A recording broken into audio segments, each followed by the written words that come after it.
90 seconds کے ساتھ میں ہوں اسما رحمان۔ آج کی تازہ ترین update. D G I S P R کا کہنا ہے کہ بھارت خود دہشت گرد ریاست ہے، الزام تراشی کی بجائے سوالوں کے جواب دینا ہوں گے۔ پہلگام واقعہ سنتاس معاہدے کو معطل کرنے کے لیے استعمال کیا جا رہا ہے۔ پاکستان کی سلامتی خود مختاری کا ہر قیمت پر دفاع کرنے کے لیے تیار ہے۔ گورنر کاٹیج پارا چنار میں اہم جرگہ، قیام امن اور ترقیاتی کاموں کے حوالے سے جلد اقدامات اٹھانے پر اتفاق۔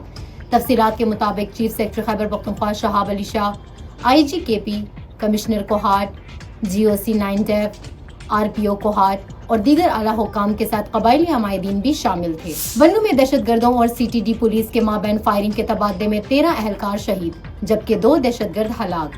تفصیلات کے مطابق سی ٹی ڈی بنوں پولیس دہشت گردی کے خلاف کارروائی میں مصروف تھی کہ اسپینا تنگی حدود تھانہ جومیل چشمی کے مقام پر دہشت گردوں اور پولیس کا آمنا سامنا ہوا۔ خیبر پختونخوا کے ضلع کرم میں 7 ماہ کی طویل معطلی کے بعد 4G انٹرنیٹ سروس بحال کر دی گئی ہے، جس پر شہریوں میں خوشی کی لہر دوڑ گئی ہے۔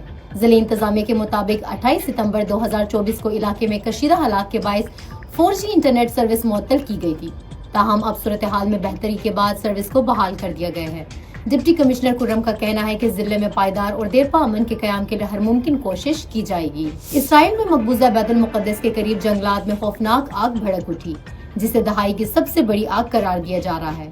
آتش زدگی کے نتیجے میں کم از کم 23 افراد زخمی ہو گئے۔ مزید اپڈیٹ کے لیے سنو پختونخوا کے ساتھ رہیں۔